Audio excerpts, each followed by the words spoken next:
All right, welcome back to the next segment where we will now be tasting Solerno and some Licor 43, which is having a moment with the Carajillos right now. First, with the Solerno blood orange liqueur.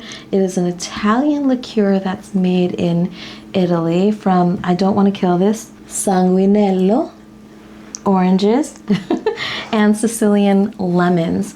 This is a blend of 3 distillates, one that is made from the orange flesh, and then another distillate made from the skins, and a third distillate made from the Sicilian lemons. And those 3 are blended together, a creation of the master distiller of Hendrick's Gin, Leslie Gracie. I did not know that. I was going to say, we love it, but we never know the history. The minute you open the bottle, you can smell the oranges. Oh, yeah, it's got such a bright, zesty aroma. I get, that tang. Mm-hmm. I get tang. That is so funny, because I was just about to say, it's the alcoholic version of tang. Yeah. The astronauts drank it. Marmalade, orange blossom. Mm-hmm. Super citrusy. It's not as sweet on the palate as it is on the nose. Mm-hmm. It's very balanced with this bright acidity. And the acidity lingers, which is the best part. It doesn't finish quick. Why can't they make NyQuil taste like this? NyQuil, it's cherry flavored. I can add it to your NyQuil. That's not cherry flavored. Yeah, it's like, tastes like diesel fuel. I like the way that NyQuil knocks me out, but I like the way tequila knocks me out better.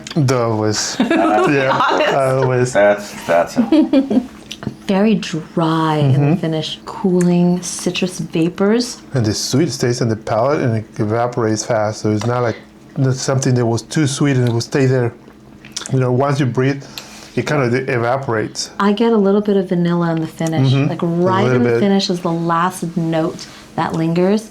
And I'm excited to feel that and taste that because we're going to be carrying into the Licor 43, which is a liqueur that is known for being heavy in vanilla and herbs as its main profile. So I think I'm very happy with this selection here with what we're trying to do with this. This is just reinforcement for me. What I like about your program is that we use all of this all the alcohol that we have, we use it for different cocktails or different ideas. And now you're giving us another way to use the stuff that we already have. Yeah. All the stuff that we have, we had never put them together. We use them for different things. Yeah, we put them together, but we've never put them together with these combinations. So yeah. The whole new combination now, now we're going to have to eat another bottle of we get peppermint schnapps. We usually use when we go to a friend's house for a party, we bring hot chocolate, and then we bring a bottle of that on the side. Yeah. And you like some hot chocolate with schnapps, we just add them to your cup. We never thought of putting it together the way you did for the previous cocktail. So it's like, we're going to have to buy more of the same stuff. But remember, there's a helpful hint for people there. This is for free. That when we brought the whole Gatorade thing full of, we call them peppermint patties, with the hot chocolate and the peppermint schnapps and all, we went to a party and we were unaware there would be children there. And they very much enjoyed the hot chocolate that night. And so it was at that party that we learned that perhaps it might be best to... Well, because the kids started crying, and when we told them... They were crying drunk? No, they were not. The kids were not drunk. We tell them you can't have the hot chocolate, and they couldn't understand why. They love hot chocolate. And then we had to explain to parents, it has a bottle and a half of peppermint schnapps, and there is no way you give it to your child. So we learned a lesson. So now we bring the bottle on the side, let the kids enjoy the non-alcoholic version, and then the grown-ups can add as much as they like. Yeah, lesson learned the hard way. The last thing you want is a bunch of crying babies. But the Carajillo that you were talking about is like making a huge... Oh, yeah. Here in the States. And I mentioned earlier, it's a liqueur that's known for being very vanilla and herbaceous. That is the prominent profile in this liqueur. It is a Spanish liqueur. It comes from Cartagena. All right, on the nose, I'm getting a ton of vanilla bean and orange peel. A little bit of honey in the background. Honey and coriander. and I am getting a little bit of cinnamon.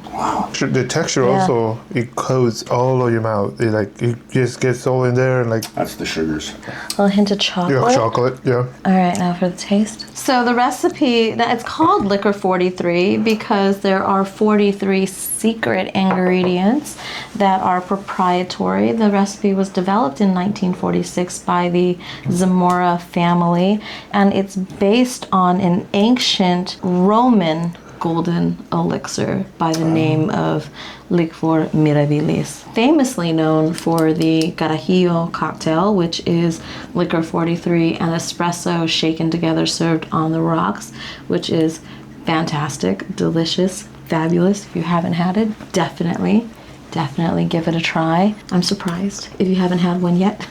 They're everywhere. Like, oh, have you heard of Carajillo? It's also fun to say. I don't know, it's one of those words, Carajillo. Makes you sound like you can speak Spanish, even if you can't. Try it.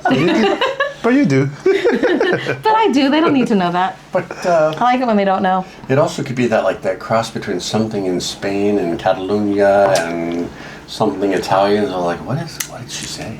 Not finished chocolate. I get a bit of mintiness too. There's like a warm spice in here. I'm very excited for what we'll be doing next with these two liqueurs.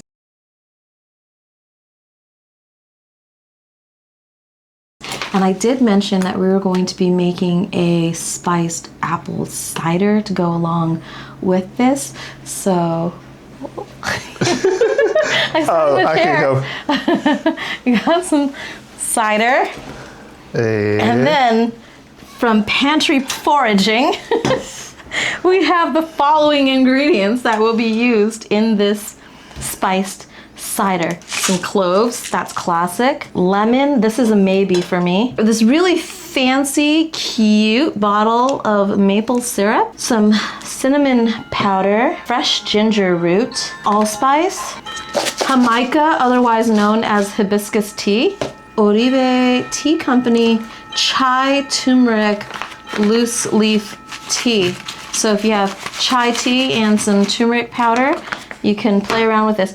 It's really about foraging through your pantry and finding things that can work together. This will give it a nice bit of acidity. This will give it some freshness. These are all warming spices. All right, so we're gonna go over to the stove and start making this. So everything goes back into the pot, and we're going over to the stove, and the scales are gonna come with us, and we're gonna measure these things and create this spiced cider. Back in a second. Yay! Do you want regular cinnamon, or you're just gonna use powdered cinnamon. Butter? So that's a good question. There's a reason I prefer powdered cinnamon over stick cinnamon in this.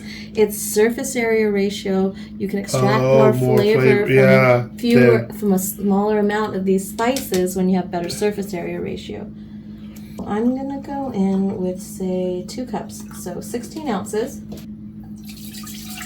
Like a medium heat. Cloves. And I'm of the belief that you can start with a little bit, add more if you need it.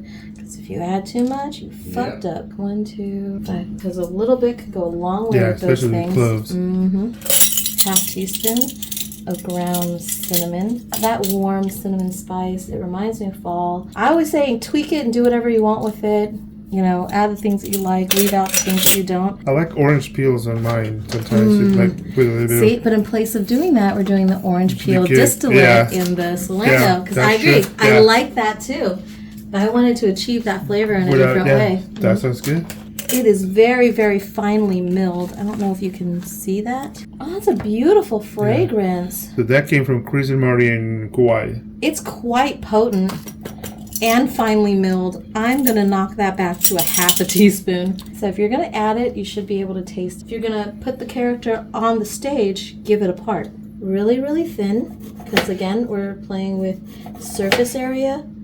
So when you can get the water in contact with as much of the ginger surface as possible, you can extract more flavor. And if you cut against the grain, you allow the water to penetrate into the membranes because you are breaking them up as you're slicing through it. So you can see that the fibers are coming towards us.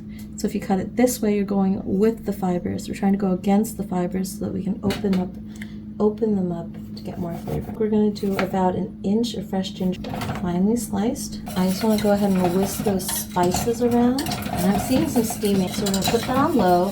Just going to do the peels. So I want the aromas of those oils because I get a lot of orange flavor and orange aroma from both the Solerno and the Licor 43. And lemon's fragrance to me has a brightness that orange does not. So I'm going to do the peel of half a lemon. I can already smell it. As soon as it hit the cider, I also want to add this bright hibiscus. A little can go a long way. You got to watch your steep time. 5 grams of the hibiscus tea. And as long as you're using low heat and not over extracting it, you won't get the tannins leaching out of it. In a few minutes, I want to taste where we're at. Oh man, the acid coming through from that jamaica. I taste the cinnamon, I taste the chai. Everything that we've added, it's present and they're supporting each other. Wow, that's really good. Instead of the maple, I think I'm gonna go with brown sugar. 1 tablespoon of brown sugar. I don't think this is gonna need much more time. I think we're getting everything that we set out for it to do. That's right, I'm gonna go ahead and kill the heat now. I didn't need lemon juice because of the acid in the hibiscus, but the lemon peels for the aroma was enough. And the color that we're getting here is lovely. It's a great combination of the flavors, and the house smells wonderful too. I don't want that much sugar. 1 tablespoon, 1 teaspoon of brown sugar packed. And I'm going to go ahead and take that off, whisk that in, take that off the heat already, because like I said, I'm not looking to extract tannins. I'm only looking to extract the flavors and the aromas, and we have hit our peak. Yeah. I'm going to squeeze out what's left. The taste and the aroma, this is everything that I want it to be. It's exactly what we're looking for. So our final yield on this after evaporation, we lost just maybe about 2 ounces. This is the color that we're looking at. I gotta make the garnish. What are you garnishing with? We're gonna serve it in the teacup. So I think let's melt some chocolate. I'll line this board with parchment paper so you can actually see what we're doing. So I found a bag of pretzels, sea salt caramel sauce, a bag of bittersweet chocolate chips. And we're going to do microwave. I hate that word. Ceramic in the chocolate. So 15 seconds at a time so we don't burn it. Every 15 seconds we're going to take it out. We're going to stir it with a spatula. While he does that, I'm going to get some of these pretzels. It's going to make a few little clusters for us. Because we're going to serve the cocktail in a little teacup that they have. All right, so while he's melting those, I'm going to drizzle some of this caramel over. So we just want them to stick together. Oh, damn. That was a lot. That did not drizzle nicely. That didn't razzle dazzle, that blopped. I mean, I'm gonna eat it, so it doesn't matter. I'm still gonna eat it. So the reason we're adding the coconut oil is we want to smooth out the chocolate and to get a little bit of shine from that oil, from the fat in the oil. All right, we're gonna. It's not gonna drizzle. We're just making a little treat to go with our cocktail, okay? Well, go ahead, laugh at me all you want. I don't care. And then I'm gonna throw another surprise on it because my brain is not yet satisfied with just this. A little bit of sea salt, because the caramel itself didn't taste very salted, and these pretzels don't have a lot of salt on them. The Malden salt. So high up, we're gonna salt it. I'm gonna salt these little clusters of ours. Oh, that one got a lot. Sorry. I'll eat that one. No, you're kidding me? I'll eat that one. Rock, paper, scissors, you pour it. All right, I'm gonna hit it with a little bit of lemon zest, a little bit of fresh lemon zest on the salted chocolate. A little bit of brightness, a little bit of freshness on top of these dark, salty flavors. Now I'm gonna throw this board into the freezer. Just let it chill and set while we assemble the cocktail. And so the garnish is setting right now because the reason I wanted to do a little garnish that was like pretzel, cracker, salty chocolate caramel cider is, to me, it's reminiscent of like a harvest apple, a carnival apple. It's caramel dipped, chocolate dipped. That is what I wanted to go for with this spiced cider. Also, since we're kind of doing a cocktail presentation that's reminiscent of like an afternoon tea, I wanted you to have like your little tea cookie, your little tea treat on the side. That sounds good. So that's where the inspiration for that came from. I'm actually going to start with this and then add the liqueurs to it. 1/3 cup of this hot spiced cider, 3/4 ounce because this is nice and dry. This is a little bit on the tart side because I knew we were going to be adding sweeter flavors. That is great. Just enough of the blood orange comes through. With the liquor 43, I think I'm going to go 1/2 ounce because I don't want to run the risk of the cocktail being too sweet. My mouth is watering just the smell of this thing. It's like, Oh my God. That is exactly what it needed. Yep, let's go ahead and stir these up. Pardon my reach. I'm gonna go ahead and get our little cookie treat out. Get your cluster onto here. This smells amazing. There's an extra one. There's a bonus. But the part that I love is just that this is my favorite part. This is my favorite part right here.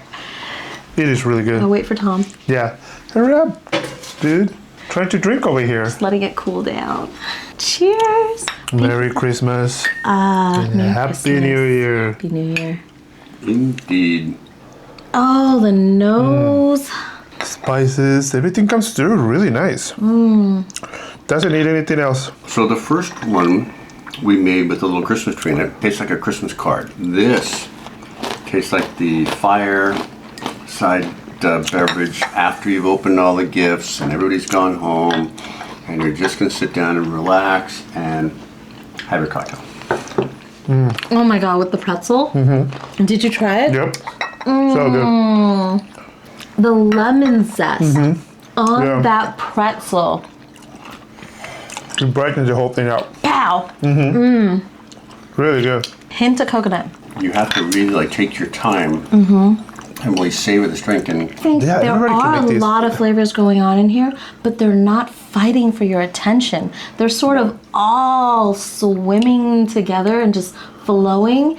And it's when you kind of stop and try to pick them up that you notice it's like there's just such harmony in here. I'm like that. I'm not able to like every single little note, but the end result, I love it. So it doesn't matter if you don't know how to like discern all the single notes, as long as you can hear the whole music.